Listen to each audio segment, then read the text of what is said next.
Gurubhyo Namaha. A very warm welcome to the second of the 4 lecture series on the life and works of Swami Pujya Swami Chinmayananda ji. And I welcome back Swami Chidrupananda ji. And we are very grateful to him for agreeing to do these 4 lectures. And in the morning, we have Swamiji started with influence of Chattampi Swami and many other things, and how the journey began to Swami Chinmayananda ji, and he will continue the discussion now. Before proceeding further, just a brief prayer.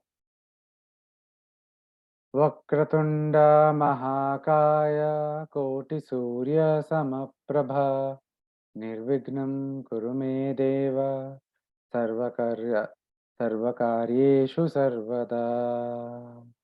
Shri Gurubhyo Namaha. Hare Om. Swamiji, please go ahead. Yeah, thank you, Nitin. Hare Om.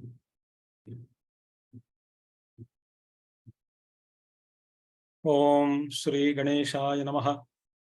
Om Shri Saraswatyai Namaha. Om Shri Gurubhyo Namaha. Om Samasta Janakalyane Niratam Karunamayam Namami Chinmayam Devam Sadgurum Brahmavidvaram Sadgurum Brahmavidvaram.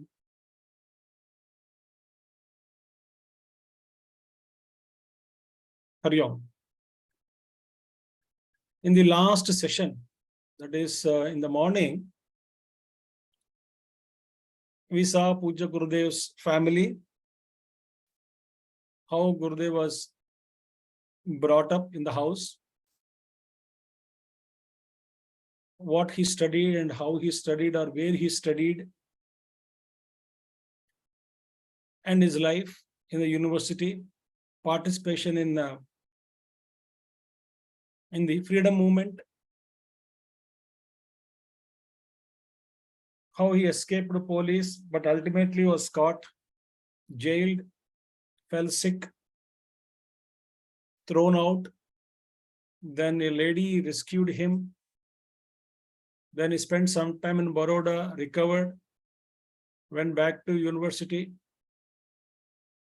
completed his studies, joined the National Herald. Then later on he became freelance journalist. His friend's sickness, paralytic stroke, Narendra Shah, that was a shock. Then he saw the emptiness of life in a party where Pujya Gurudev recorded it. So all these things have led him to a question about life itself.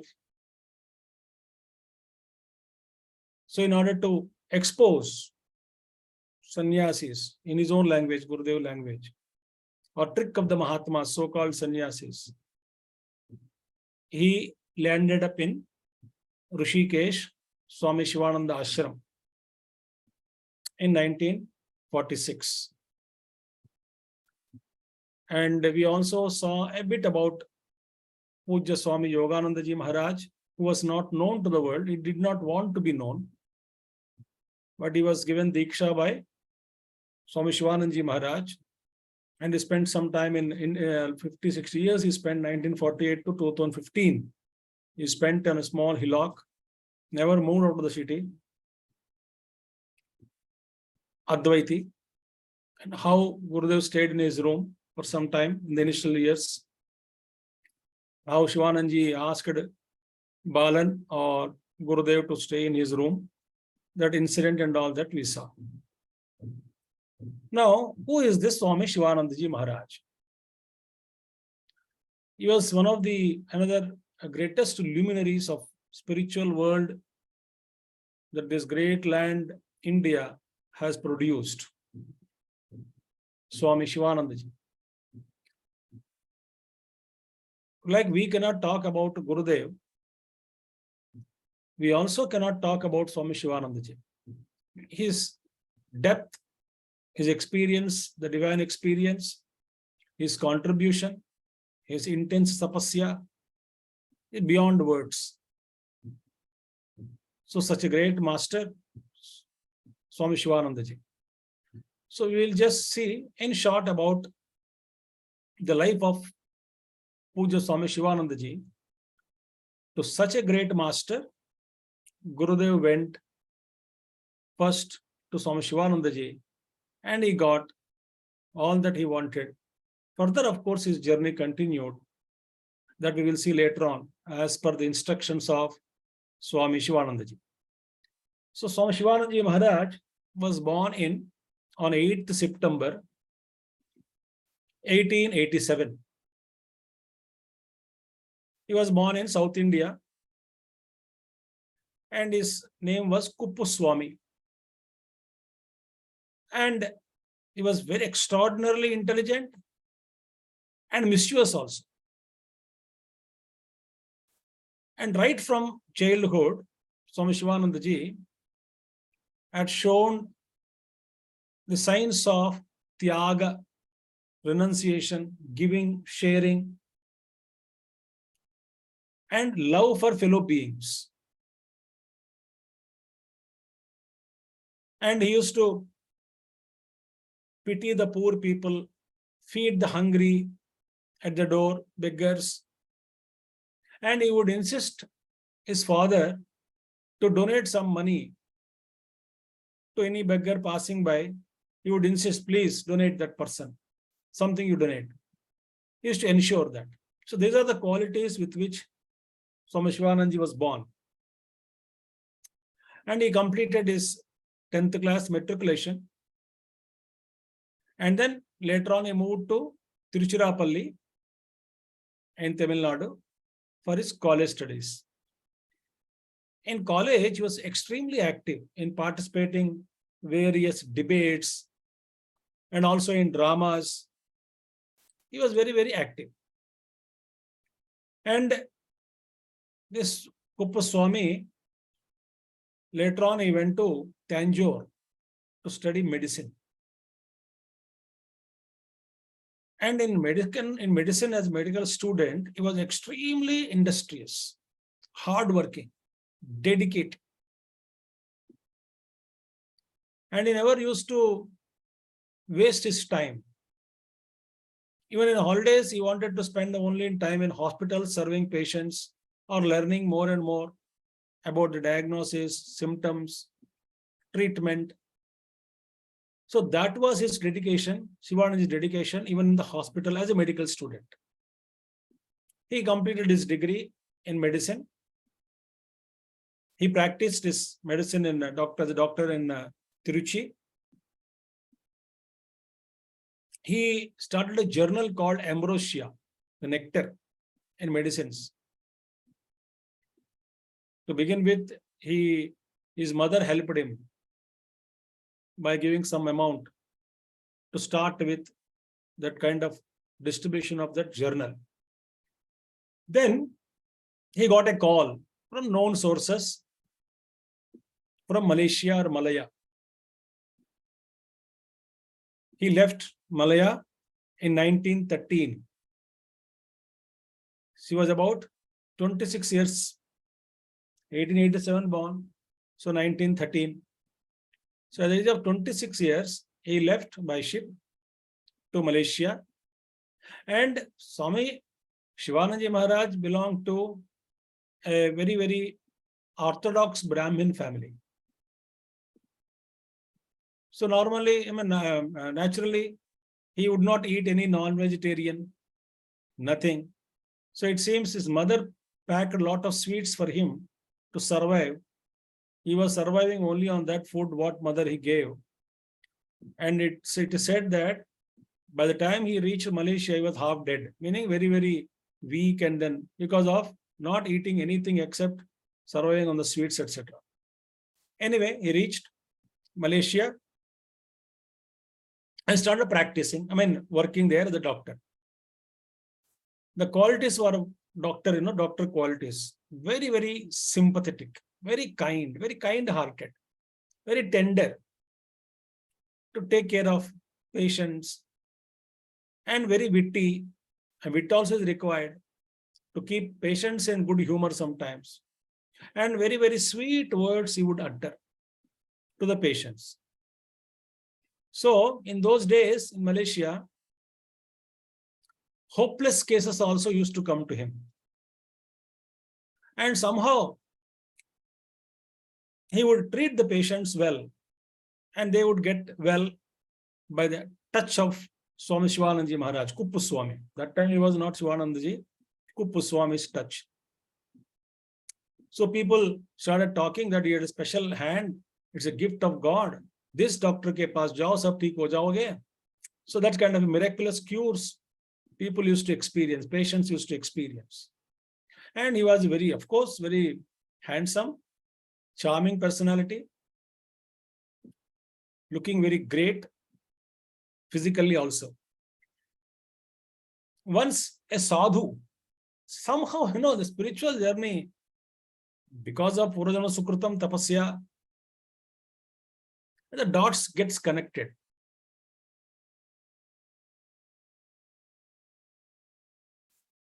Anyway,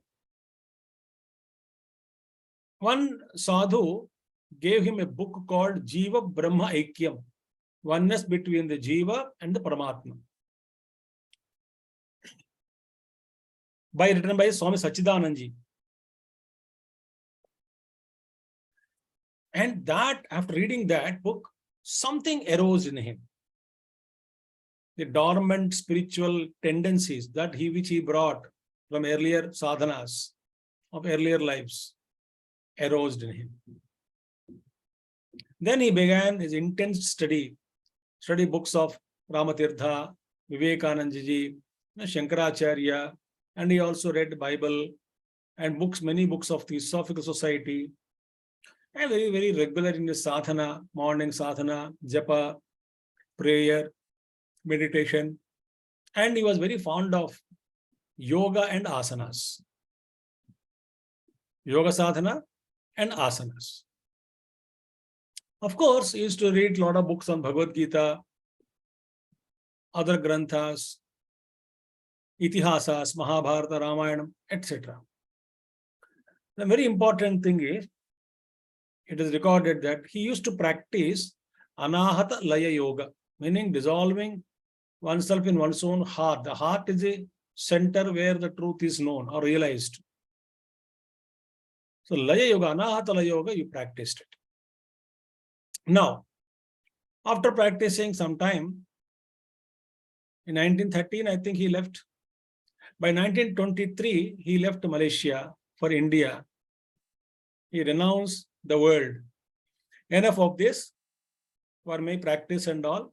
The spiritual thirst, the quest started. Spiritual quest. So he reached Madras, met a friend, in his friend's house. He left all the luggage. Then he went for pilgrim tour. He went to Varanasi. He met many Mahatmas, visited many temples. And at a village called Dhalaj, a village on the bank of Chandrabhaga river, he met a postmaster and lived with him as a cook in his house, taking care of the master. Even when the postmaster would come, he would apply shampoo and massage his legs, etc., etc. He used to do service. And that postmaster suggested Swami Shivanandaji, Kuppu Swami, in order, if you want to go and do tapasya, Rishikesh is the place for you. That's the place for you to go and meditate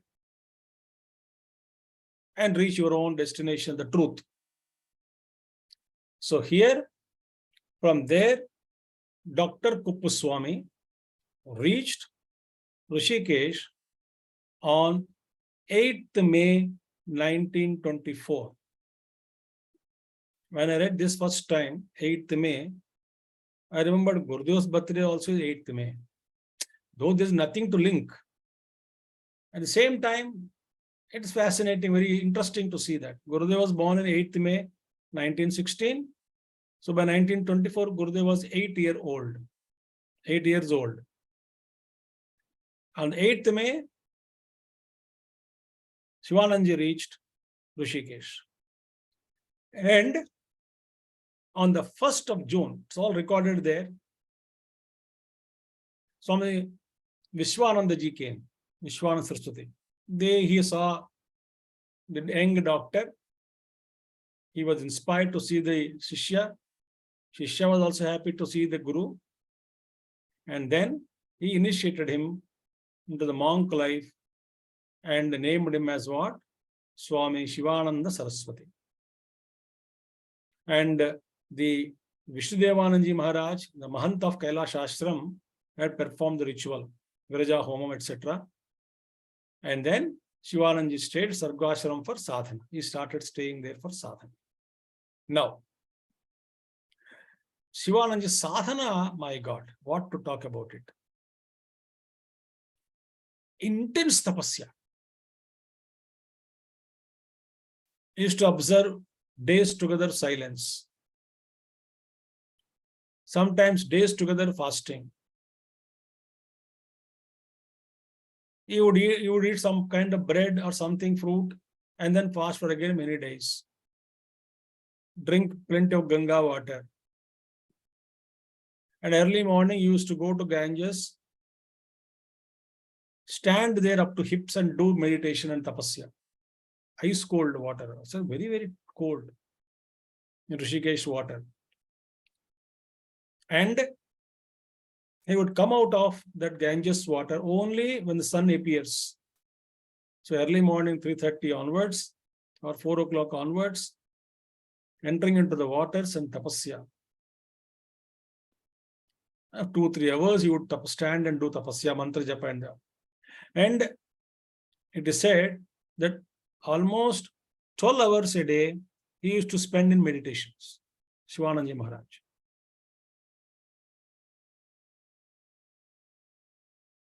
Meaning spirituality is not a part-time business.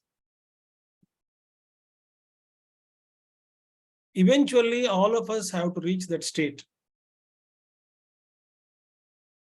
where intense tapasya will be the order of our life. No compromise in sadhana. But that kind of fire has to be created in us. Only after karma samskar, all old karmas and all got dissolved, old vasanas are exhausted, the fire comes out, fire of sadhana. Even though Swami Shivanandaji Maharaj was engaged in such a severe sadhana, intense tapasya, but rest of the time he did not neglect his seva to people. The doctor, no? He used to visit all the sadhus, their huts. And, he used to apply, massage their legs, sadhus' legs, give them medicines. And sometimes he would beg food for them and feed them with his own hands. When they become sick, go and serve them. And he also used to wash their kutirs by bringing the Ganges water, wash their kutirs, keep them clean. So meditation, kindness towards everybody, sadhu seva, all in one. And Swamiji also traveled length and breadth as a parivrajaka. He visited many temples, South India, and there many places he conducted Sankirtan. He also went to Aurobindo Ashram, and he went to Bhagavan Ramana Maharshi's ashram and had Darshan of Ramana Maharshi. So that was his life. So 19, and afterwards, when he returned after pilgrimage, in 1936, meaning he was around 40 years or so, even 50 years or so. In the year 1936, he started Divine Life Society organization on the banks of Ganges. So that Divine Life Society as a trust registered in 1936. And started his service. And whole world used to come to him. Different countries. They would come and then they used to spend time with Swamiji. And Swamiji's methods of service, he never used to waste anything. Even a small piece of paper or postcard, one side is empty, you would write some message and send it across to somebody. He used to invent the ways and methods of service. And life is, all day he was extremely busy. Early hours he used to do his sadhana. He's already awakened soul, Mahatma. Constantly engaged in seva. Thus he trained so many monks in yoga, meditations, asanas, sadhanas. And such a great Mahatma, having served society like this for many years, when he lived 75 years and 10 months or so, if I'm correct, calculation, on 14th of July 1963, Swami Shivanandaji attained Mahasamadhi. Where is Samadhi we find? In a Rishikesh ashram in Divine Life Society, Shivananda Ashram. A beautiful place to meditate, because when we go there, we remember Tapon Maharaj, we remember Shivanandaji, we remember Gurudev, we remember so many Mahatmas associated with Shivanandaji as disciples, Chidanandaji Maharaj, so many brilliant gems he created. BR School of Yoga, Satyanandaji, Sachidanandaji of Yoga Village, so many Mahatmas he created, spiritual giants he created. They all spread and then they are doing their own services, seva to the world. And when I read Shivanandaji's books, he always insists upon sadhana. His diary, spiritual diary. Very popular. What time you woke up, how many malas, japa you did, introspective questionnaire every day. How much time you spend meditation, how much time you spend in yoga, asanas, how much do you spend time in seva, how much do you spend time in studies, how many hours you spend this. Yeah. That intensity. When we read Swami Shivanandaji's books, it is like a whipping. He won't make you sit quietly. He says, get up and do sadhana. What are you doing? What are you doing? That kind of language. Such was the greatness of Swami Shivanandaji Maharaj. And he wrote more than 300 books. And that ashram used to be visited by many Mahatmas, saints and sages in those days, including our Paramaguru Tapon Maharaj. To such great Shivanandaji, we offer our salutations and seek his blessings for our spiritual sadhana. I saw many times in my life when I was with Pujya Gurudev Swami Chinmayananda Maharaj, whenever in any bhajana or anything comes about Swami Shivanandaji Maharaj, in a stotra or stuti or bhajan, when we sing about what do you call Guru Maharaj, Guru Jai Jai Swami Shivanandaji Maharaj, Shivanandaji ka naam sunte hi, Gurudev used to close his eyes and just. Similarly, Tapon Maharaj name. So that was Swami Shivananda Maharaj, Shivanandaji. So there our Pujya Gurudev landed there. In 1946. So when he went as a young journalist with a lot of questionnaire, he was very anxious. Shivanji said, Captain, cool, meet me, not today. I am busy, tomorrow we will meet.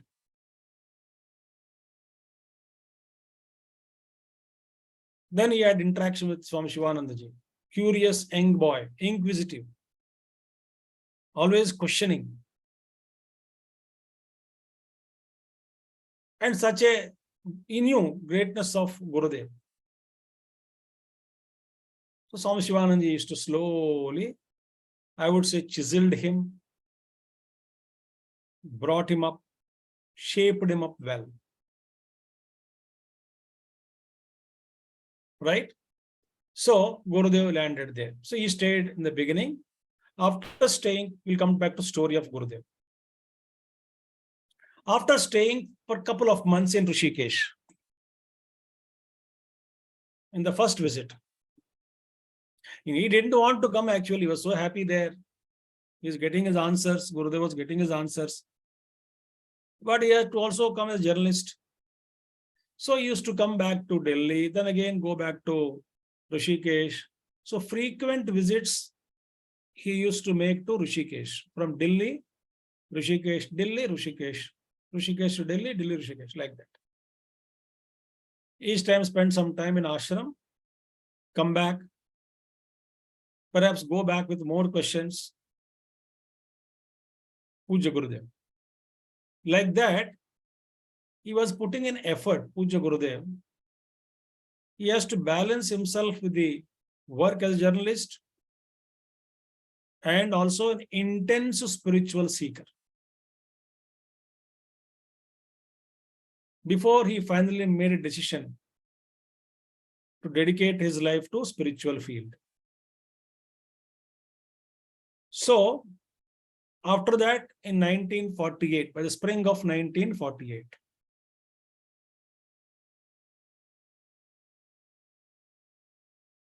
Balan had almost taken up permanent residence in Rishikesh, Pujya Swami Shivanandaji's ashram.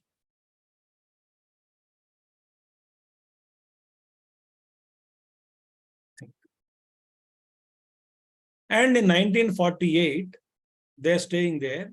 He started on a Chardham Yatra. Pujya Gurudev. By then, he had become an earnest seeker. So, his mother, Kochu Amma, when he was embarking that journey to Chardham Yatra, remember, he did not yet take sannyas. He was still seeking. As a journalist going there and coming and settled there. No. On 24th March 1948, he wrote a letter to his mother, Kochu Amma, in Kerala. He wrote that I am going on Yatra, Chardham. By so and so date, I am leaving. By April 20th of March 1948. So, I am going, and if you want me to perform pujas in temples, send some money. It should reach me by 15th of April. Right? Already wrote. In the end, he wrote this, I'm reading that letter. Gurudev says to his mother, all of you should daily do at least 10 malas of Om Namah Shivaya from April 20th till my return. You all do 10 malas of Om Namah Shivaya every day from April 20th till I return. And Gurudev continues.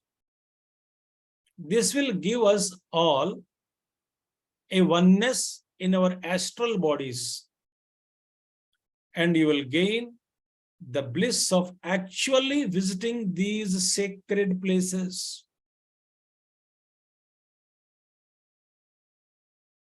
This is the most mystical statement, what Gurudev said. Normally, Pujya Gurudev never uses these words like astral bodies, etc. We never heard that he used this kind of words, astral bodies, etc. That means what? When you are doing japa, you ask all of them to do japa. He was going, and because of that intention, all of them become one. So Gurudev was actually carrying everyone with him to all the places, and the punya phalam also is going to everybody, to all the family members, though they have not come, but because of their intention and supporting Gurudev by their japa, Gurudev held them all with him in his own body, subtle body. He carried all of them subtly with him and made them do all kinds of pradakshanas and darshanas of all the temples. What else is required? That means what? There is something to learn from this.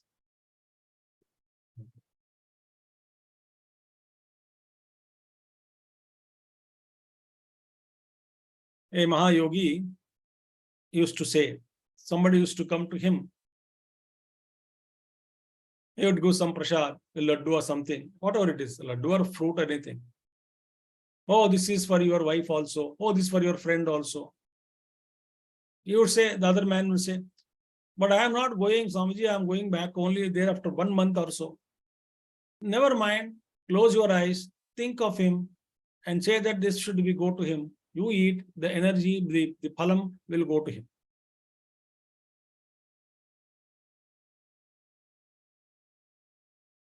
So how important it is for Nama Japam, and what with reverential attitude Gurudev traveled. And this is available in a book called My Trek Through Uttarakhand.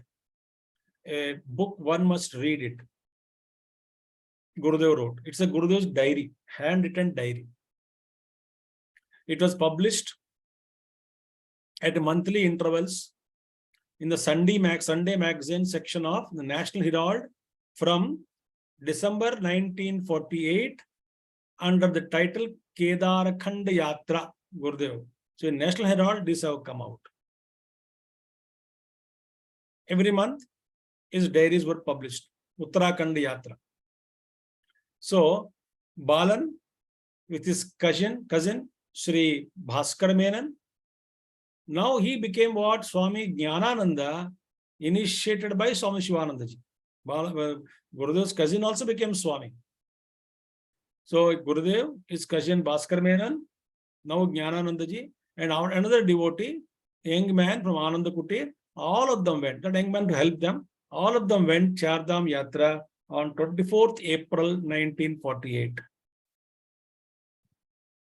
And there in Gurudev in Badrinath, when he reached Badrinath, he spent some time, and Gurudev wrote in diary, see, Om Namah Shivaya Japa, every day, 100 malas he did. 100 malas, 100 into 108. So 10,800. Like that he started, it seems. 100 malas a day. 56 days he did this, Gurudev. Started on 20th June 1948. It ended on 14th August 1948. And Gurudev completed Purascharana of 6 lakh times of japa of Om Namah Shivaya. Why 6 lakhs? Om Namah Shivaya. 6 letters are there. So 6 lakhs is Purascharana. If you say Om Namo Bhagavate Vasudevaya, 12 letters. Om Namo Bhagavate Vasudevaya. So 12 lakhs you should do to complete Purascharana of that mantra. Om Namo Narayanaya Ashtakshari mantra. 8 lakhs if you do, it becomes Parascharan of that particular mantra. And Gurudev's Ishta was Bhagavan Shiva. So Om Namah Shivaya was chanted for 6 lakhs times in 56 days, 100 malas every day. He wrote in his own diary. Otherwise, we would not know this. When he started, when he ended.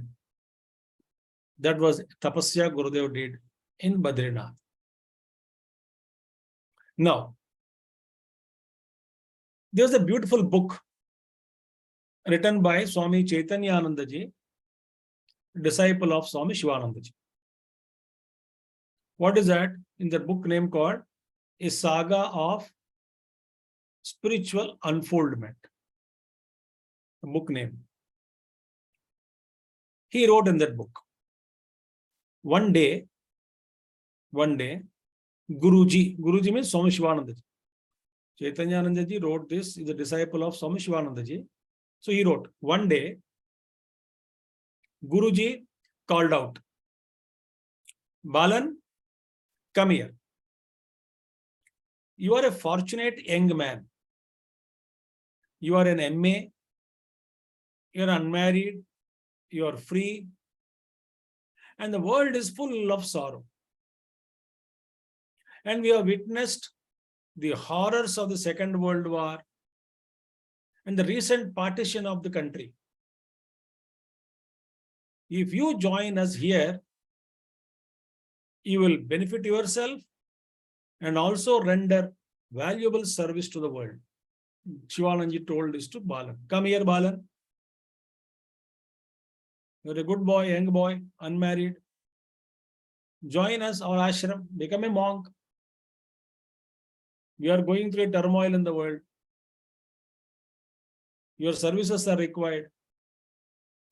Well learned, educated you are. Why don't you join us? And Chaitanyanji writes, it seems it was like a bolt from the blue to Menon, Balanji. Swami Shivanji looked at him. He was shocked. Suddenly, he was asked to. He wanted to pursue spiritual studies, but sannyasa, that thought was maybe perhaps has not yet come to him.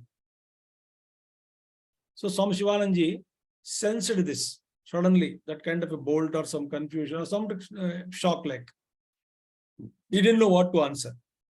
So to ease him, Shivananji told, I believe, he quickly added, no, there's no hurry. No hurry.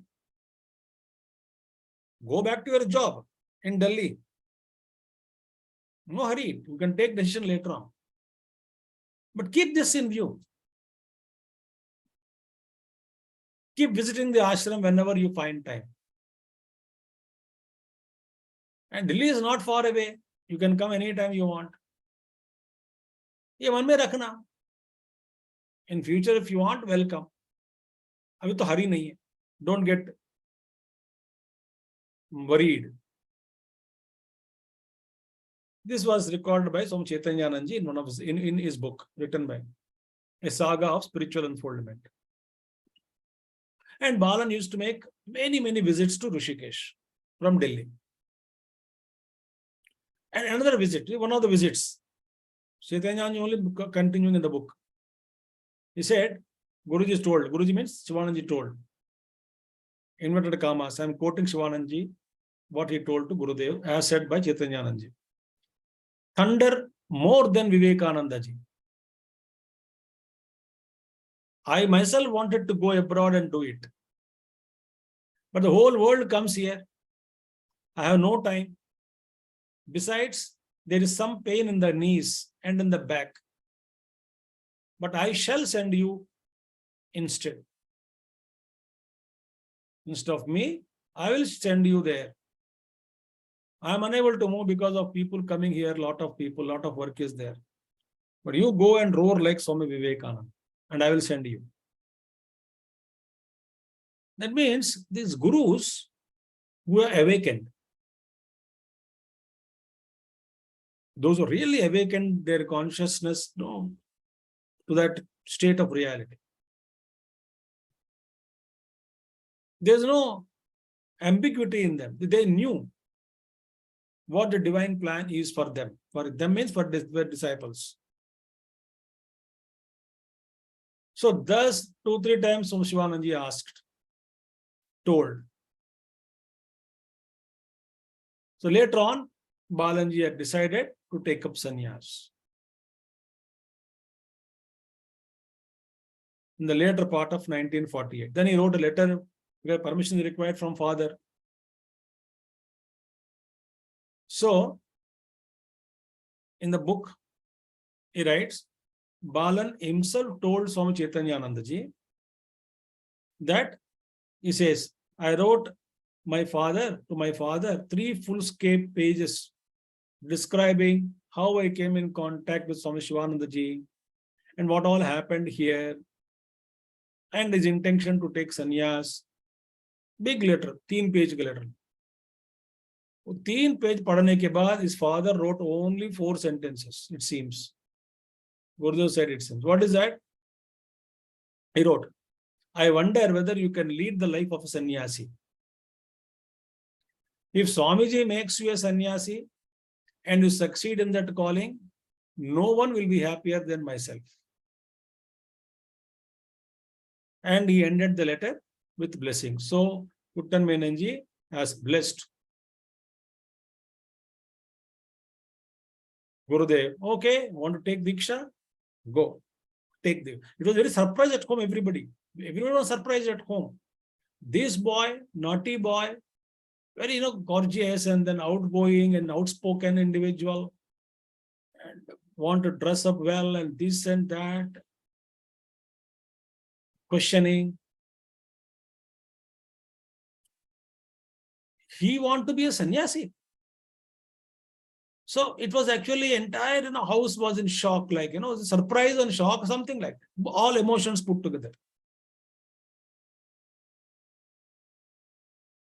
So many things are recorded when we read the various books of Gurudev's. The sisters are surprised. Everyone is surprised at home. So after Diksha of Gurudev, Swami Chinmayananda, he had expressed, it seems, to desire to go to US. Because Swami wanted to send Balan to US. He also expressed, okay, if you wish, I will go.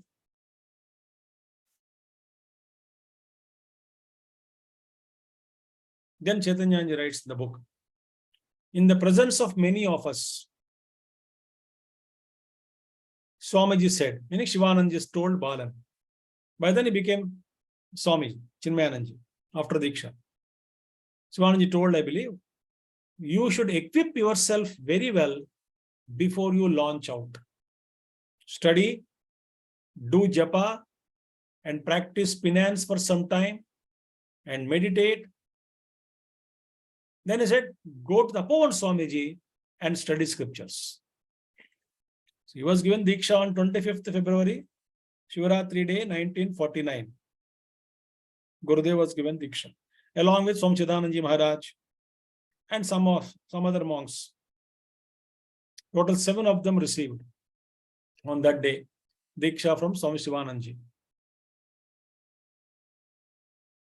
So go to Tapovan Maharaj and learn from him. Why? Gurudev was, these questions were very logical.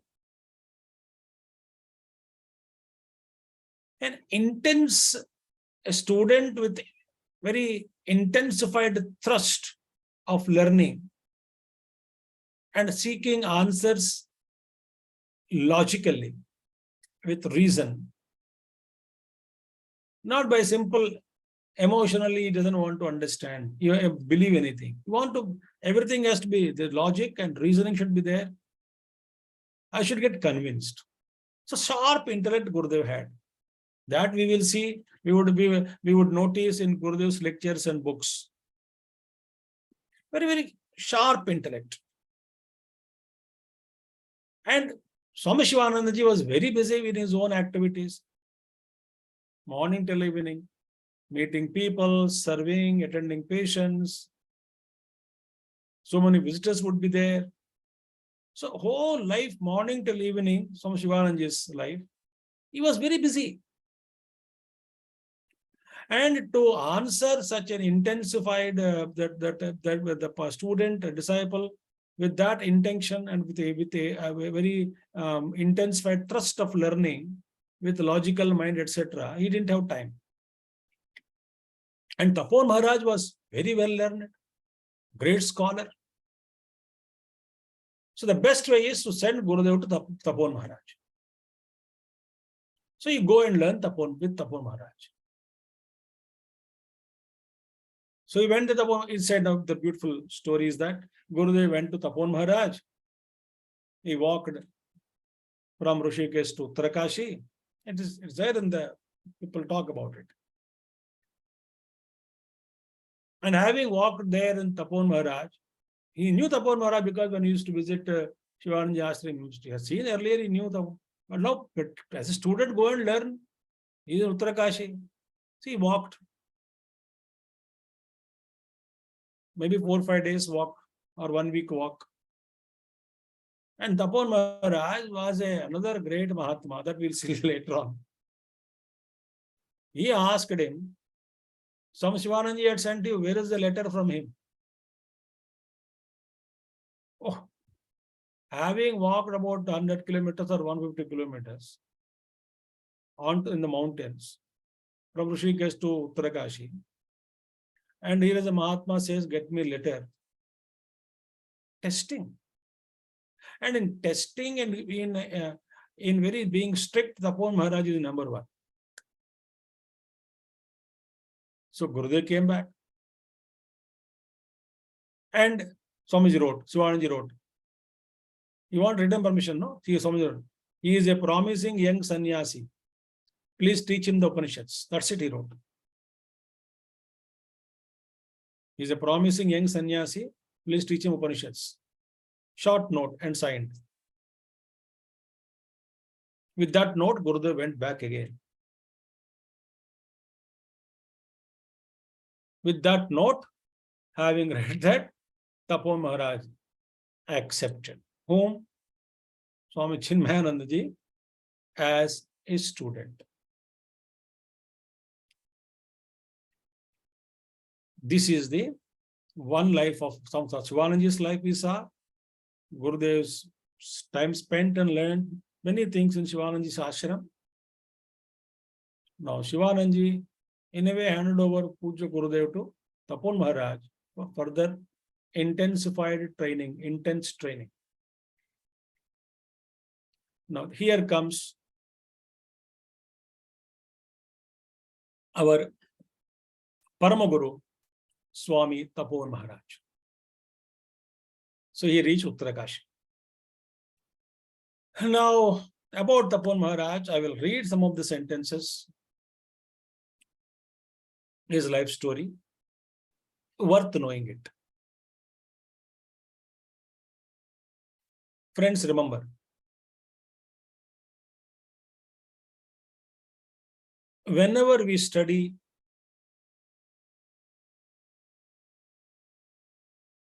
biography or autobiography, or listen to a lecture or a talk on any Mahatma, awakened souls, any great spiritual luminary, please remember, at that time, as long as we are studying it,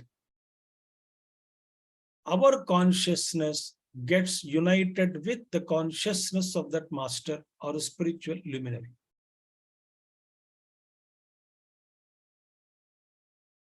So, whom all we remember, about whom all we study,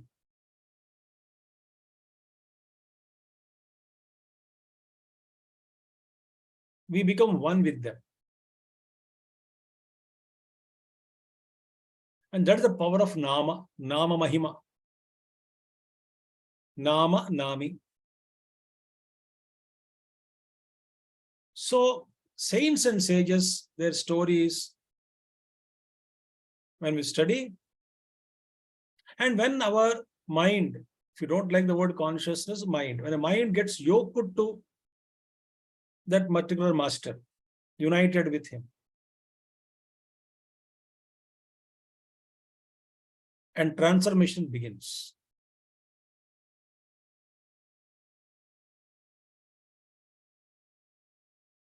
And this is, in the beginning, the transformation is not known, not recognized, not perceptible.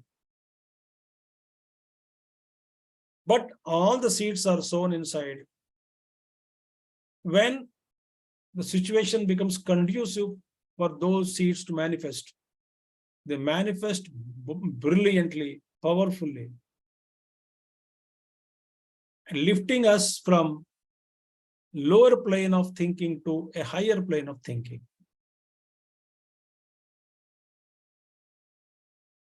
That is one of the best sadhanas, is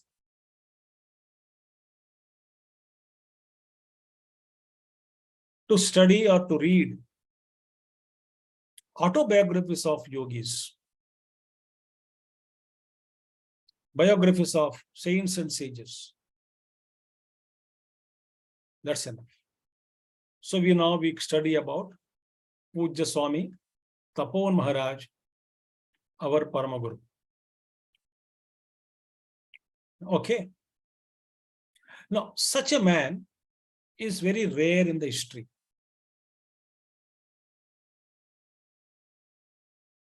He is a great ascetic,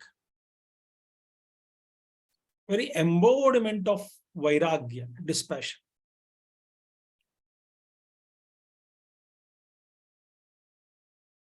He is a treasure house of knowledge. He is a best of the jewels, the jewel of Himalayas. So all these are rolled into one, is Swami Tapon Maharaj. He is fully absorbed in truth. Fully abidance, his abidance in truth is complete. The light of Tapovan never descended, both physically, philosophically, literally also never descended from heights of Uttarakashi. Figuratively, he never descended from that state. He is always absorbed in that Brahman state.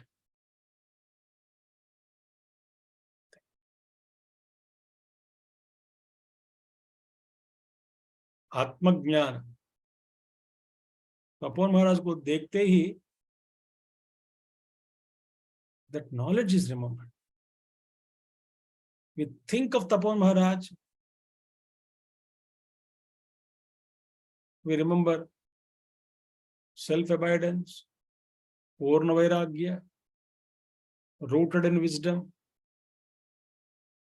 all those things. And he was a great Vedantin, strictest teacher, but heart is full of compassion. Great Sanskrit scholar in many languages, great poet. He wrote Somnakashi Stotram, Bhadrika Stotram, so many things he wrote. So no doubt and no wonder, Swami Shivananda ji called Paramaguru Tapon Maharaj as what? Himavat Vibhuti. Himavat Vibhuti. The glory of Himalayas. Because of him, Himalayas have gained more glory. Himalayas got glory because of the presence of such great masters.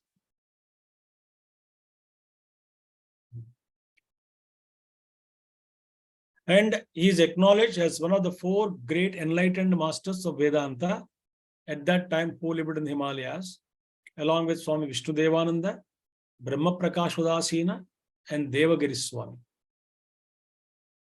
Such is the greatness. So, coming to the Taponji's birth and lives. He was born in 1889, so 2 years younger to Swami Shivanandaji. So Shivanandaji was born in 1887, September 8. He was born in December, Tapon Jayanti Day. So that's why we celebrate Tapon Jayanti in Chinmaya Mission as, Gita Jayanti. He was born in Gita Jayanti Day, sorry. He was born on Gita Jayanti Day. So Gita Jayanti Day is celebrated in Chinmaya Mission as Tapovan Jayanti Day. His mother was Srimati Balamba. Father's name was Achyutan Nair. His name was Chippukutti, as he was called Chippukutti. And right from childhood, he is fascinated by stories of Puranas, the glories of God, worship of idols, reading good books, etc. Education started. He never went to formal any school. So he sought a different education. He was less materialistic and more spiritual. So home school until the age of 17. And he proved himself to be a devout Vedantin, a genius in linguistics, an excellent literature. Yes, the knowledge of the literature, yes, mastering poems, dramas, grammar, logic in Sanskrit and Malayalam. All those things he mastered. It seems he composed a poem called Vibhakarom at the age of 18, and it became popular in those days among even the great poets. They praised the poetry.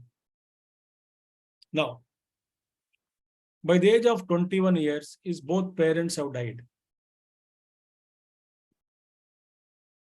By then, he already renowned and revered for his original poetic compositions, Tapon Maharaj, and already renowned person at that time. And this man is very introverted. He wants to spend more time in studying books, doing meditation, doing japa on the form of Lord Shiva, meditating on it, thinking, and he is not at all interested in worldly pleasures, averse to them. So near father's house only, in Kerala is full of jungles only, no? Kerala is so much of greenery, so much of, beautiful place.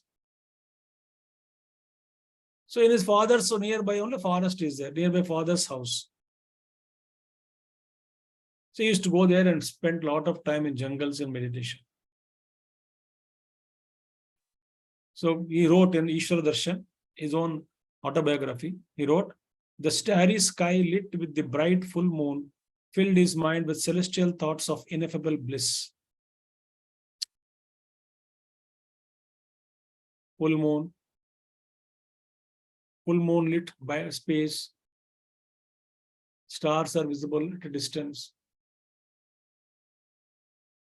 Looking at all of them, he used to enter into the bliss.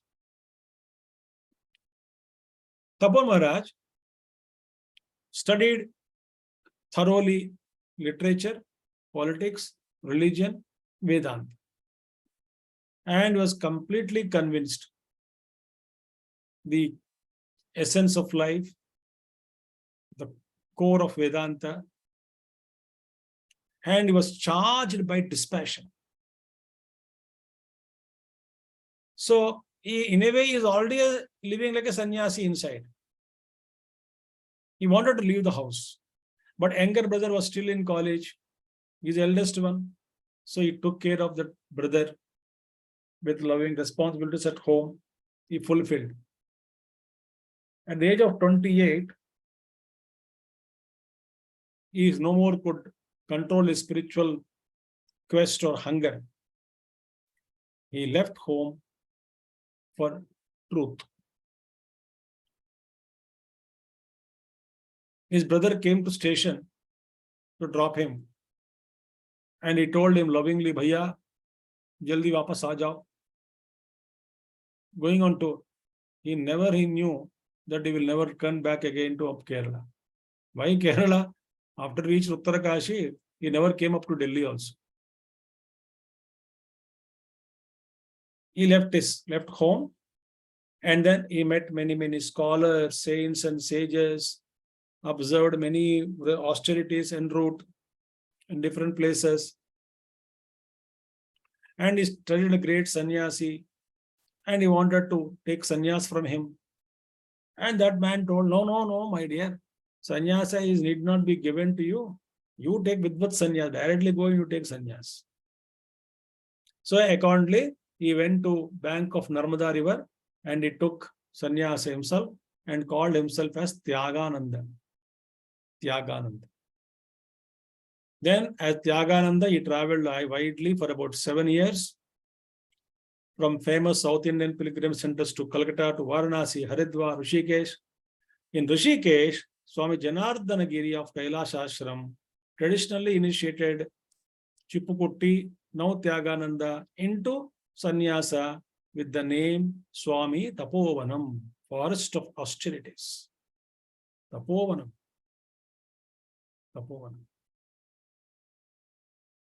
Swami Tapovanam chose to live in the then small remote mountainous area of that time, we were small area there, Uttarakashi, he started, Uttarakhand. In one room, those who have seen, they knew, small room, mud plastered, hut, thatched hut, mud walls, no belongings, no comforts, no involvement at all with the world outside.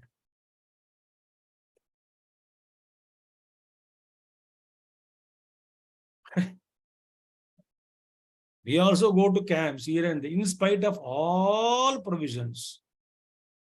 We are given a separate room might be given, the attached bathroom and everything is given, food, cot is given, panka is given, to fans are provided, or even everything, whether it's good, comfortable, hot water is provided, and then timely breakfast, coffee, lunch, dinner, in all camps, in all ashrams across the world I'm talking. I mean, not only Chinmaya Mission, in every ashram.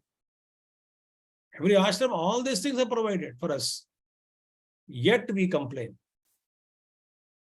Yet we say that this is not good, that is not good, we cannot, tough, it is tough life to be there, to live there, very tough, in spite of all comforts.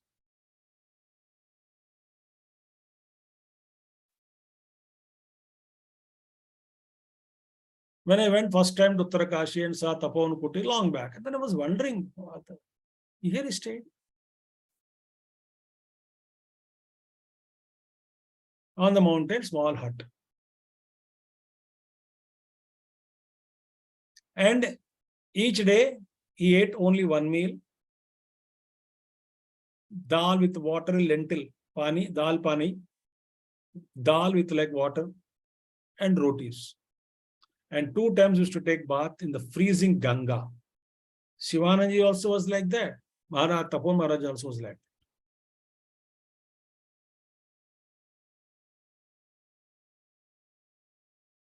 If you had accept a resident disciple, they have to live in under strictest conditions. So I believe total 35 or so students came with great enthusiasm, but most of them withdrew, unable to bear the kind of lifestyle that Guru lived, austere life.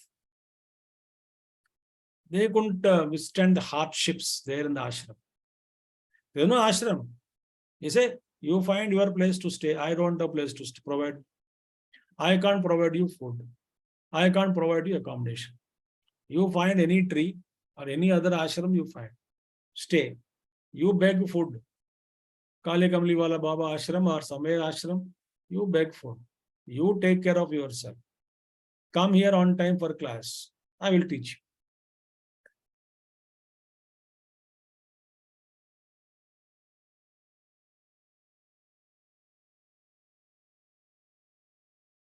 And those who stayed, 1 or 2 people, they are all blessed with self-unfoldment, spiritual enlightenment.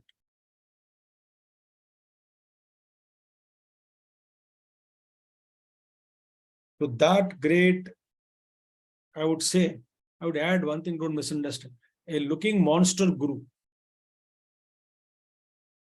So Swamy Chinmayananda, Gurudev used to say to all his students and disciples, Gurudev disciples, all of us, he would say, you cannot stay with my Guru even for one day.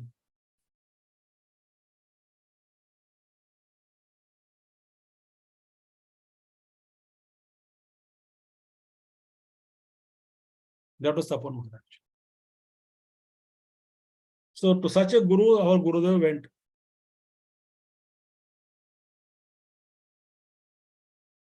And he never returned, of course. They Tapan Maharaj said, okay, welcome Chinmaya, now listen. I will teach only once. Number one. You have to repeat when I ask next day everything as it is. Discipline is a must. Stick to timing is important. The day you could not answer my questions, you have to pack and leave.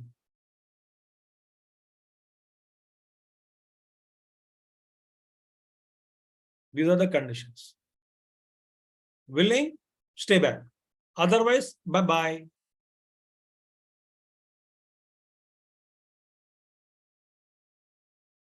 So if you want this truth, you have to be like this.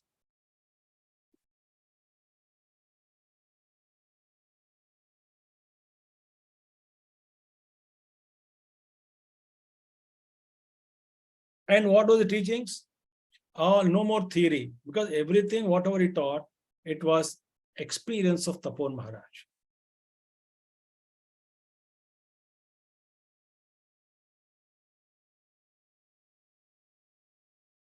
And in hot summer season, every hot summer season, Tapanji would go up 90-95 kilometers up towards Gangotri. Uttarakashi, still above Gangotri. There is another small hut. So Gurudev also used to go along with Tapan Maharaj to that Gangotri hut. Gurudev accompanied him. And that ashram we saw, where very, very small hut. And Gangotri is still colder, very tough, no comforts, no nutritious food, not much warm clothing is required. They don't have, not perfectly warm clothing is not there.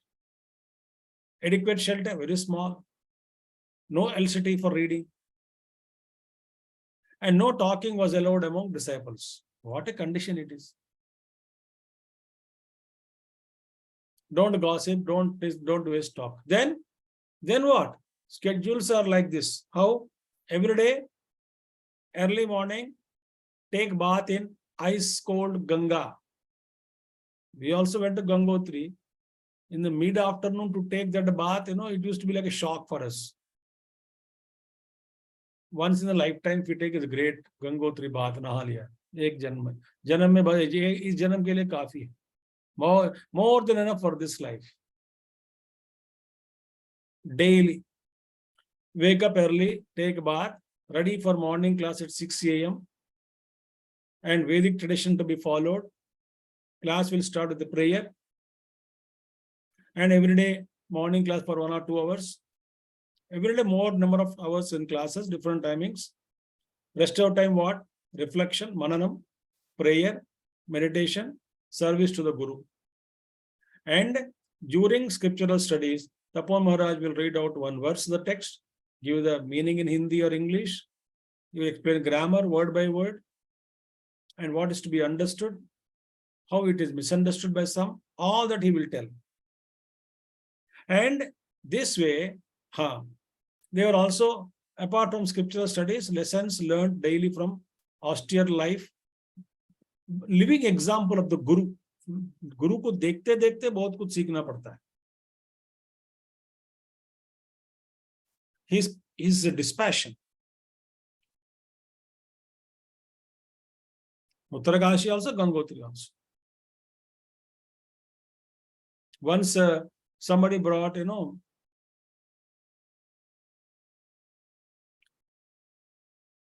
laddus.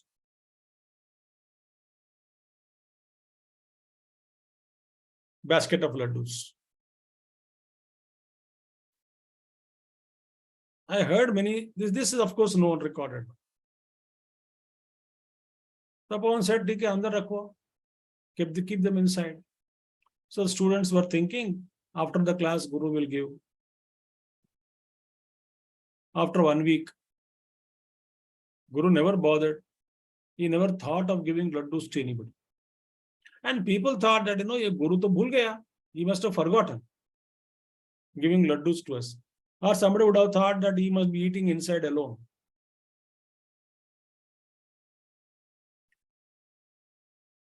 Ultimately, sweets never came out. Then one day, Tapan Maharaj said, 5th day or 6th day, okay, andar jo pada hai na, sweets, leke aao. All the sweets are there inside, leke aao. As it is intact, no, he also never ate anything. Intact laddus are brought. Then he said, go into Ganga and throw these laddus into Ganges and come.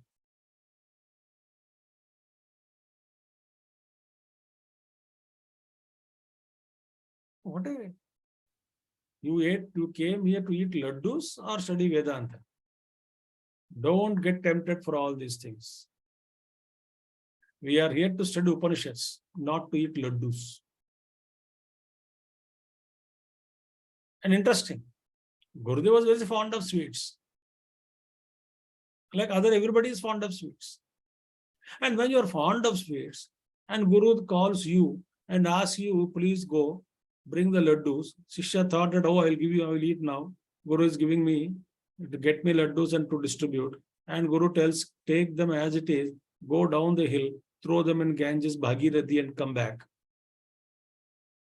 What will you feel?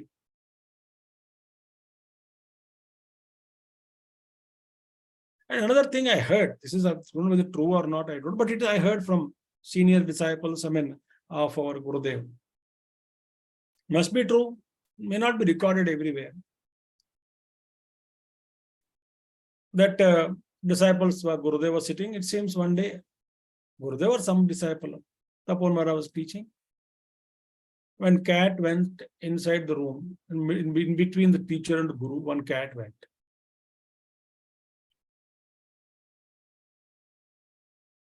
It seems maybe Gurudev just turned and again brought back to he saw and then looked at Guru. Tapan said, enough for today class, tomorrow we will meet. Why? What happened? Are you not feeling well, Guru? Guru said, I am feeling well. But what happened? But you are not well. Why? You saw the cat going inside.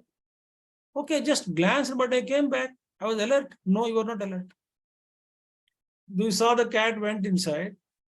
Then the background, the mind starts working. Cat had gone inside. I kept milk for my Guru or something I kept. Cat may spoil, cat may eat. So the focus is disturbed. So today, no class. I heard this.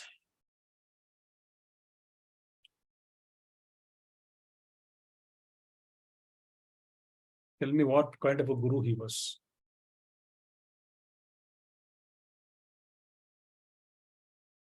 Therefore, when Gurudev, the local sannyasi remarked, I believe, when Tapan Maharaj attained Samadhi, Gangotri and Uttarakashi lost their glory when Swami Tapovanam left his mortal coil. That was the powerful presence of Tapon Maharaj, gradients and glory. And he roamed in his Himalayas. His pen was constantly scribbling the beauties he wrote, beauties he discovered, and the thoughts passing through his sacred bosom, wrote Swamy Chinmayananda. As he roamed the Himalayan peaks, his pen was constantly scribbling down the beauties he discovered and the thoughts passing through his sacred bosom, wrote Swamy Chinmayananda. About Gurudev, about Tapon Maharaj. So he preferred solitude. Anybody coming, he wanted to go to Gangotri, he doesn't want to meet anybody. And his letters are also there to householders. Beautiful letters Tapon Maharaj used to write, guiding them how to live life. And his famous books are Wandering in the Himalayas, Autobiography of Ishvara Darshan, Kailash Yatra, his pilgrimage to Kailash Yatra, and Saumyakashisa Stotram, Badrisha Stotram. All those things are wonderful books of Swami Tapon Maharaj. So Swami Shivanandaji told, his life and personality are indeed most precious and invaluable, for they form a lofty example of what true Vedanta and true sannyasa have to be. Such exceptional sannyasins as Tapovanji are a glory to this land with its ancient ideals of renunciation and cosmic service. They are a treasure to the entire humanity. Swami Shivanandaji wrote about Tapon Maharaj. And when Tapon Maharaj was not well, Gurudev went to meet him and said, a small tear in his eyes, Gurudev said. Tapon said, still you are crying? I taught you so many things, that I am not the body, etc., etc. Then Gurudev said, emotionally, I believe, I will take you to Delhi for treatment. Why suffer like this in this? Tapon replied, क्या दिल्ली में लोग मरते नहीं क्या? Very famous dialogue of Tapon Maharaj. क्या दिल्ली में लोग नहीं मरते? मरते नहीं क्या? Everywhere death will come, anywhere you go.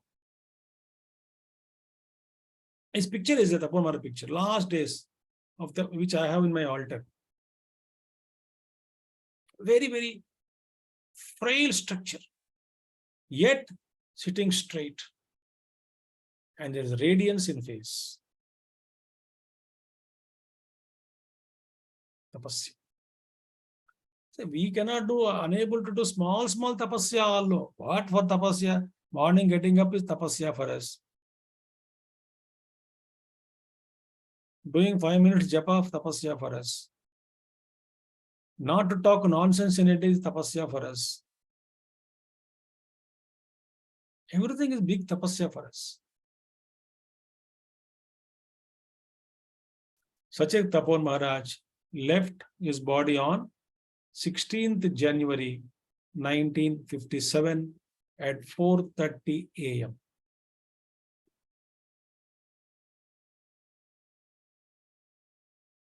And Gurudev came to know about Tapon Maharaj Samadhi after 4 days. The telegram reached him on 20th.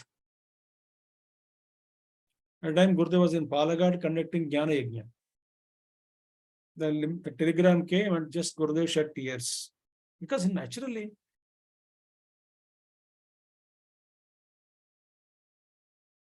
somebody asked, you are crying, Gurudev? Gurudev said, I believe. I am a human being.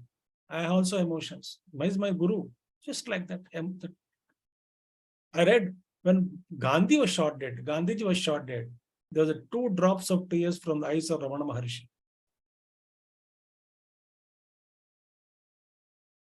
The paper came, Gandhiji, Mahatma Gandhi shot dead. 2 tears from Ramana Maharshi's eyes. It was recorded to us. So even today, Tapon Maharaj is invoked. They may not be known outside Chinmaya Mission circles, or those seekers of truth who have come across Taponji's literature, they would know. But whoever has invoked him or invokes him, they get instant blessings of Tapon Maharaj. Long back when I was a youth, when I was in Hyderabad, so we had I had thought that, we must do on Tapon Jayanti Day, Gita Jayanti Day. Someday we chose that we must chant Tapon Shatakam, which will take 5 minutes to chant one time. 6 verses on Tapon Maharaj. So I thought of chanting, we'll chant, we'll ask this, put this proposal to our Brahmacharji there at that time. And to mission members, let us agree. If they agree, we can put. What do thought? 108 times of chanting of Tapona Shatakam. One day morning till 7 o'clock to evening 7. I calculated time. So 27 times, give break. Then 27 times, give some lunch. Then 27 times, then tea. Then again 27 times, Arati and 4 times. So I wrote letter to Gurudev. Gurudev, we are just Tapovan Japa Yajna. We put a Tapovan Japa Yajna name. And constantly morning. So Gurudev was so happy about that. He wrote letter to me. It's an original idea. I'm extremely happy to hear this. And send this to TP, Tapon Prasad. This will get an idea to other centers also. They may also do this, that intention. Tapon Maharaj. And Gurudev wrote 3 sentences I will read about Tapon Maharaj as said by Gurudev. Then we will come to conclusion of this great Mahatma called Tapon Maharaj. Himavat Vibhuti. Embodiment of Vairagya. Pure knowledge only. That Jnana Ghana. Brahman alone. You know, Tapon Maharaj, in his heights of contemplation, meditation and all, you may not understand. But he said, about Gangaji, he called Gangaji as liquid Brahman. I think he sees everything Brahmamayam only. Such a Tapon Maharaj. And Gurudev said about Tapon Maharaj, about his Guru. He said, I quote, he was a god without a temple, a Veda without language. Then Tapon Maharaj ke baare mein Gurudev says about Tapon Maharaj. Shri Tapon Maharaj, who guided me to the end and pushed me into the beyond. Who guided me to the end and pushed me into the beyond. Meaning, he made me realize the truth. And Gurudev also said about Tapon Maharaj, all my life is a story of my love for him. I must have spoken in all 12 words out of fear, born of respect.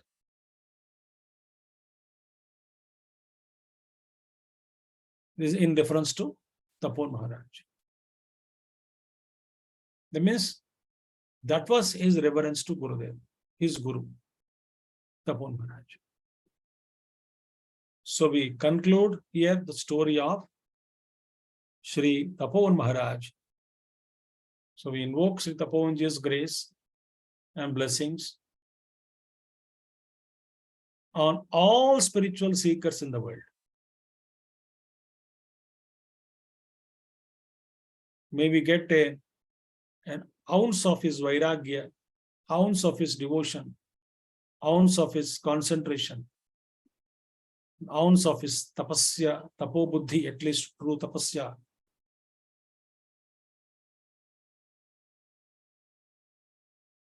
That was our Paramaguru Swami Tapon Maharaj. Now let's come to the story of Gurudev's life. Now I thought of sharing the 3 stories of one is Chettambi Swami, Shivananji Maharaj and Tapon Maharaj. We just can't forget them. Many other saints and sages and great Mahatmas have blessed Gurudev. He met many Mahatmas across the globe.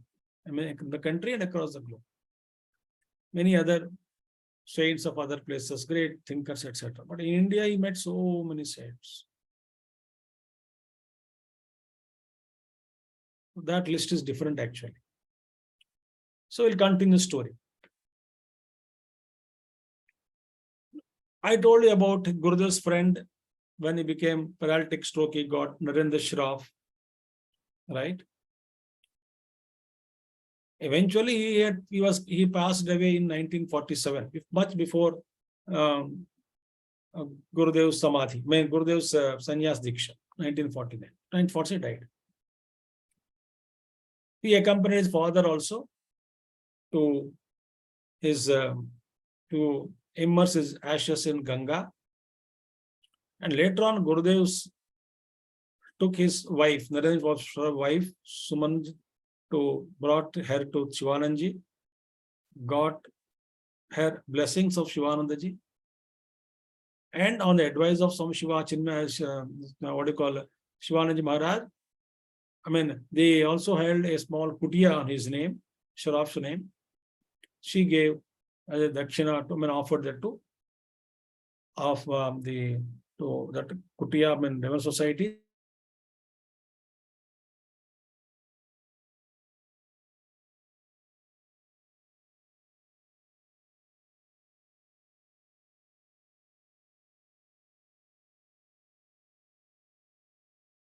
Pujya Gurudev. He would meet Gurudev also when he was growing. So that is the one important thing. Now, on the advice of Swamy Shivanandaji,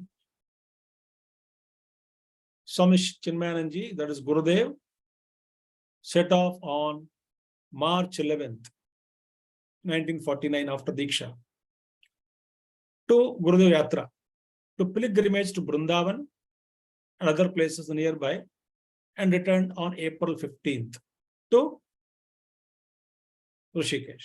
Small yatra, Shivanandaji, so Gurudev traveled and came back. I wanted to bring out here, record here, and another episode, which is again not known, not recorded in any of the books of Chinmaya Mission. Unfortunately, when I met him, I did not carry I did not get thought to record all that. But then I'm just telling you, there used to be he was also 8 years or so younger than Gurudev. But when during Shivanandaji's ashram stay, and as a Balan, as well as Swamy Chinmayananda, there used to be a great Swami called Vithalananda Saraswati. He used to stay in Kailash Ashram in Rishikesh. Right? He was very stout man, very short and stout. He also recently attained Samadhi. So, it seems Gurudev and this Vittal Baba, we used to call him earlier, later on. Vittal Baba only told me and other monk all the stories. It seems he used to stay in Kailash Ashram. He was a friend of Balan and Chinmayananji. And sometimes it seems they used to dive into Ganges, Rishikesh to swim in the heavy, that cold waters. And Shivananji used to tell him, it seemed that both of you are doing this adventure, not good, Balan, don't go. And Vittal Baba told this. Both of us used to jump, and then Shivananji used to warn us and not to do all that. Anyway. And this Vittal Baba, he was very hungry. So he would say, he used to eat food in Kailash Ashram, but it was not sufficient for him. So he would go sometimes to, mostly to Shivananji Ashram, and Shivananji would say, "Aa gaya tum, to kitchen ke andar jao, khao. You have come, go inside the kitchen and eat more food." That Vittal Baba narrated a beautiful episode. What happened, what he saw in those days. That I want to share now. This is also not recorded anywhere and not known to people. How I came in contact with Vittal Baba when we were very young, through one of our uncle's house he used to visit in 1970. Right? He was an old man only. And we used to go, and then later on when we became We joined Chinmaya Mission, became monk, and after monks and after sannyas diksha, we met him. He was very happy. Then he remembered, you came to Gurudev, very nice, and we were friends, and all that. He told stories about that Shivananda ashram and how he used to stay and meet Shivanandaji and then eat more food there because of his hunger, etc., etc. He's a great, what do you call that, advanced Mahatma and then Siddha Purusha. Okay. He told this episode, incident happened in Shivanandaji's ashram when Gurudev was alive. But Gurudev was there in Shivananda ashram as Swamy Chinmayananda. Kya hua? It seems some European people, they used to come to Shivanandaji ashram. Okay. One day, in those days, it was all mountain. No, so ashram was there, and Rishikesh was all mountain full of trees and jungles, etc. In those days. Now we find a lot of big buildings and all. The mountains. So they used to wander on mountains for just trees and all that, above ashram, Shivananda ashram. So they came one day to European people, both some gents and women and men. They came to Shivanandaji. Then they said, Shivanandaji, morning they met, and then Swamiji, we saw a beautiful statue in the ashram above, under one of the trees. The statue is very good, so we would like to take to our country and ship. Which statue? There's that when Rishi meditating, some very beautifully there, and then we saw from a distance, so beautiful, that we wanted to take it back, that statue. I said, okay. Shivan said, okay, you come in the evening, I'll talk to you. Vittal Baba told us. So evening they all met. Again, they reminded Shivanandaji, Swamiji about that we wanted to take it. You have to take and pack it properly and then do it. He said, okay. Shivan said, okay. Sit down here. Then after 2 minutes, he said, where is Chinmaya? Yeah, called. Shivanandaji. So Gurudev, somebody said, Chinmayanandaji, Chinmaya, Gurudev is calling. Shivanandaji is calling. So Chinmaya went inside. He stood there before Guru. Shivanandaji turned to these European people, devotees, and told them, morning you saw a statue sitting under the tree meditation. That was not a statue, it is he, Chinmayananda, he said. Vittal Baba said, Chinmayananda used to do hours together, deep meditation, and Appa, he said, Appa, like a statue he used to be there. And people thought he was a statue only. From a distance, a beautiful statue, orange colored statue, stays sitting and meditating, movementless, no movement. And they were stunned. And Vittal Baba told us that that was Pujya Gurudev. That was Chinmayanandaji's tapasya and intense meditation he used to do. Like a just. I remembered another incident. It happened in 90s. One of our Swamis, who is not with mission now, he was there at that time, so he narrated. So I remember this, I'm sharing this about Gurudev. And Gurudev was talking about Adhyatma Ramayana in Palaghat, morning talk. 90.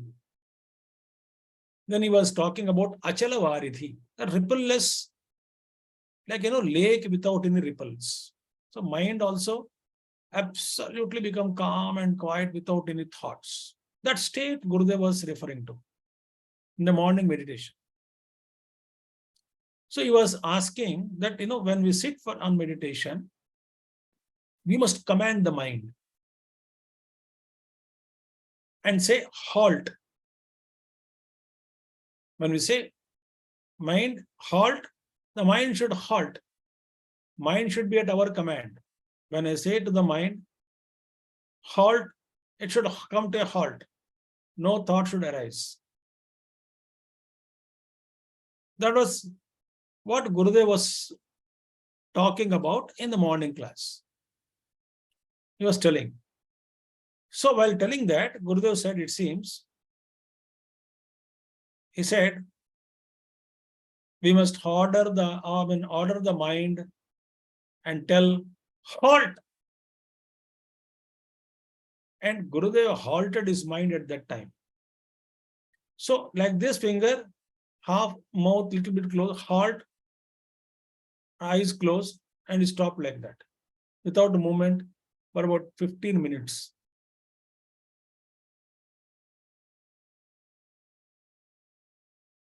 So all the public, all the devotees were watching him. When will he open his mouth? When will we continue or start his lecture again?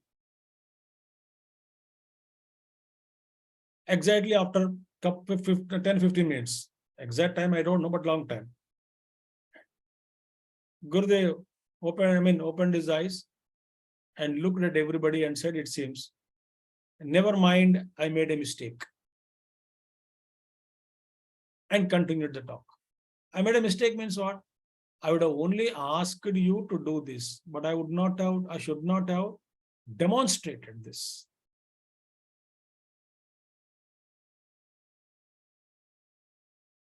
Another, about Gurudev only I'm talking. Another, he was also no more senior devotee of Gurudev, very senior devotee in Chennai. He is no more now. He is known in the 50s, early 50s. When he was in Chennai, they all went for a picnic and they found a small, outside Chennai somewhere. And those days, the geography was different. So, and Gurudev, they all went into a small jungle type, While returning, they want to sit in the bus, all of them were returning, and suddenly they found Gurudev was missing. They started searching in the jungle. Kahan gaye Gurudev? Where was Swamiji? Where? They were there, panic also. Got panic. What happened to Swamiji? Where? Not seen. And after 1 hour, I believe, from the bushes, the orange color clothes with that kadao, with that wooden kadao, padukas he was wearing. So tuck, tuck, tuck, that sound and thin structure, orange, emerging out of bushes in the forest somewhere. Then they asked, it seems, where were you? Disappeared. Said, no, that the place is good. I was in meditation. So that was Pujya Gurudev.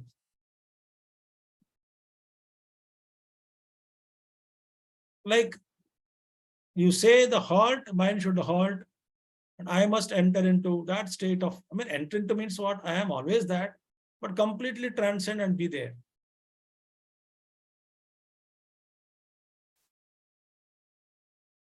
That is what Vittal Baba also told about Gurudev. He also attained Samadhi recently. So he used to tell us, Vittal Babaji, oh, what if that you came to Guru and you are always there. The Guru is always there with you all. Wonderful. Go ahead. So he used to praise Gurudev like anything. Therefore, that was Pujya Gurudev's with Shivanandjis and all.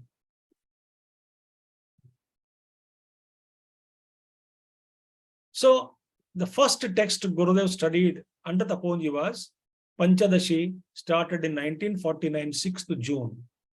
On 9th June, they all went up to Gangotri. I told about how Gangotri life is. And the ashram room was 9 into 5 into 4 feet. Gurudev writes, life marvelous. What? Make fire, tea, bhiksha, make hot water, bathe, meditate, sweep with hands, meditate. That's what life is.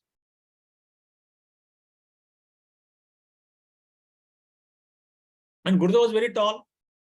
The height is only 9 into 5 into 4. Length, breadth, and height is only 4 feet.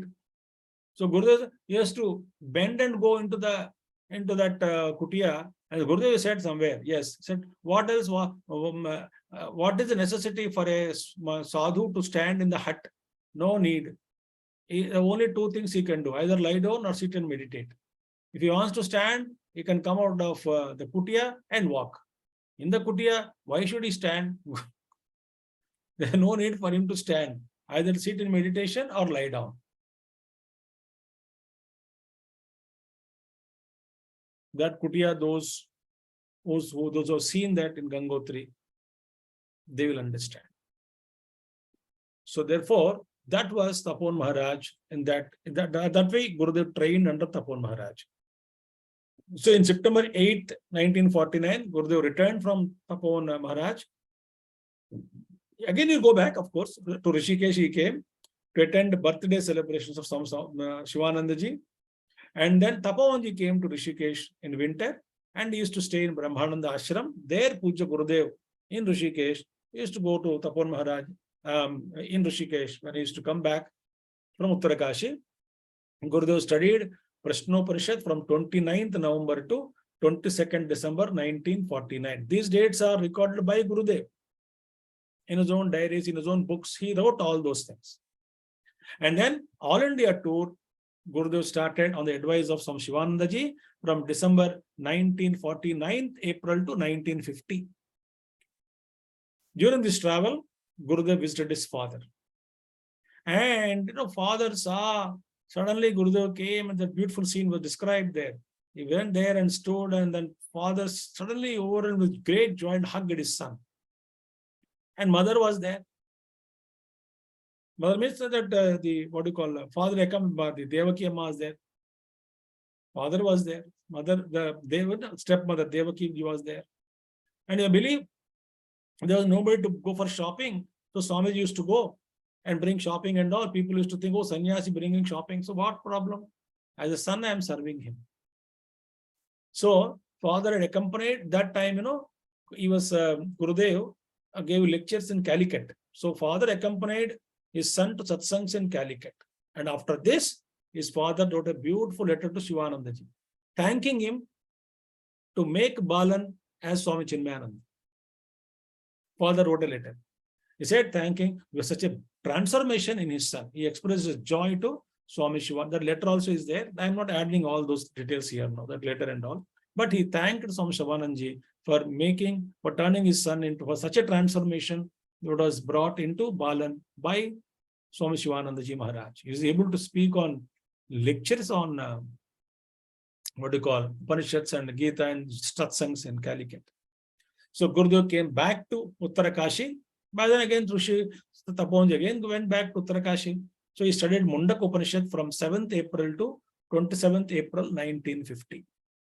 Then classes on Mandukya started from April 30th. Up to 27th April 1950, Mundaka completed, Mandukya started and concluded on 22nd July 1950. Right. And Gurudev used to wash Taponji's clothes, prepare or beg food for his guru, and getting food from Kali Kamliwala Kshetra. Plenty of discussions with other Mahatmas used to take place. And free time was spent by Gurudev in meditations on the mountains sides or on the banks of river Bhagirathi. And his eyes became very intense. That we all have seen. It's my experience and the experience of everyone, those who spend time with Gurudev, his eyes are very, very intense. When I was studying 3rd standard, when I was taken by my father to Gurudev's yajnas, my father told me this, that don't talk in the yajna, don't disturb me, and don't just ask water, chocolate, etc. I was in 3rd standard. Don't ask anything, sit for 1.5 hour here, quietly. And I would say, look into Swamiji's eyes. What I will get? Said, look into his eyes. They are like 2 fireballs. He told me this. They are like 2 fireballs. You look into his eyes. And the last day when the yajna distribution of prasada and all, we used to go in line. I was on 3rd standard at that time. So Gurudev sits on platform. Somebody should distribute. So Gurudev would glance at everybody. So father said, if he glances at you even once, that's enough. You are blessed, he says. He said. So you look into his eyes. Have eye contact with him. The intense and unfathomable in depth. That eyes. And Gurudev started the desire now to start to share this knowledge with the world outside. The burning desire started in him. Somehow this has to go. I know I'm so much inspired. This gives clarity of life. This gives purpose. This gives direction.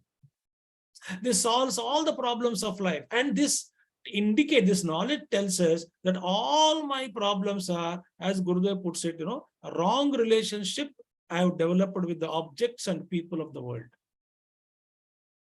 The way I am related to the world, it's a wrong relationship. If I establish, it gives me pain. Right relationship, if I have established, it won't give me pain. So this, by September 1950, he returned to Rishikesh, again to participate in birthday celebrations of Swami Shivananda ji. Then he went to Delhi for a short visit. Again, he returned back to Uttarakashi in 1950. And then he asked, of course, permission. So he said, he wrote a letter to his cousin, Bhaskar Menon, who became Swami later on. So he said on 26th October 1950, he said, when the audience, Gurudev wrote a letter to him, when the audience is ready, Lord can speak through this mouthpiece. The desire to share the knowledge. It started growing. But Tapovanji Maharaj taught Aitri Upanishad from 2nd to 13th November 1950. Text after text, the studies continued through 1951 in Uttarakashi at Gangotri. Up to 1951, entire through, because December he started his yajnas and all. Throughout 1951, various texts were started in Uttarakashi and Gangotri. Chandogya classes began on 9th July in 1951, ended on 20th August at Gangotri. So 1951, Chandogya Upanishad completed. Then Tapovanji warned Gurudev, because Gurudev expressed his desire. I wanted to. So Tapu Maharaj joked, this is not Akbar. This is not a newspaper journalist to share the knowledge. He discouraged him. So Tapovanji warned, if you get into the plains, you will be caught in the whirlpool of worldly activities. So don't go, Chinmaya. Why do you want to go? Why do you want to do into the again world? So Tapovanji used to love Chinmaya very dearly. So he says, don't get caught up in the world. And once he tested Gurudev, when Tapovanji tested Gurudev, how Chinmayananda, how once he called him a liar. Some cloth was there and he was torn, it was torn, and then he said, Chinmaya, you only did this. Nobody said, I never did this, I washed proper. No, but you only did. Gurudev said, no, I never did it. I did not turn. You are a liar. Gurudev was hurt deeply. During one of his days in his stay in Uttarakashi, Guru called me liar. He was hurt deeply, and he was packing his luggage to leave him. And other monk asked him, no, maybe Guru testing you. So don't take it for granted. This Mahatma is the Kattar Mahatma. He is trying to test you, and then Gurudev held back. Maybe, yes, maybe true. Later on, they laughed together after a couple of days. So I think I will conclude here today, because some beautiful observation is there, which Gurudev wrote in the winter of 1950 and 51, that winter, December, January, those days. Gurudev wrote the following in his diary about very beautiful thing he wrote. Already he had got illumination. His knowledge was complete. Only thing is that he left that a burning desire to share this knowledge with the world. Now the Swamy Chinmayananda, in workshop, it was complete. The product is complete. The product will come out and deliver a great service to the world, touching millions of lives, transforming them, embarking them on all of them on the great grand spiritual journey of discovering who they really are. A great moment. What is it all about? We will see tomorrow. We'll enter into Gurudev's work, his teachings, his inventions, His humor, we have to touch upon Gurudev's humor also. His books, how the mission is growing, main milestones in Chinmaya movement, expansion of work, all that we will see in next 2 sessions tomorrow. So thank you all, and today I'll conclude here. So tomorrow I will begin with what Gurudev wrote in his diary. Very interesting, very deep, beautiful revelation to all of us, what he became and what he was by that time itself, in 1950-1951 winters. Thank you. Om Purnamadah Purnamidam Purnat Purnamudachyate Purnasya Purnamadaya Purnamevavashishyate. Om Shanti Shanti Shanti. Harihi Om Shri Gurubhyo Namaha. Harihi Om Sadgurunath Maharaj Ki Jai. Samasta Guru Parampara Namaha. Thank you. Hari Om. Thank you very much, Swamiji, for bringing out so many less known shades of Swamy Chinmayananda's journey, especially his interaction, his studies with Swami Tapovan Maharaj. We could also have this opportunity to have a glimpse into Swami Tapovan Maharaj as well. So I think that added to the already beautiful unraveling, I would say, rather than a lecture. It is unraveling that is going on. Thank you very much, Swamiji.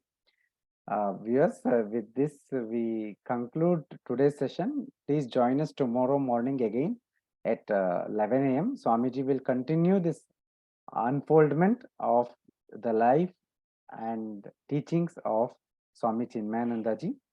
Shri Gurubhyo Namaha.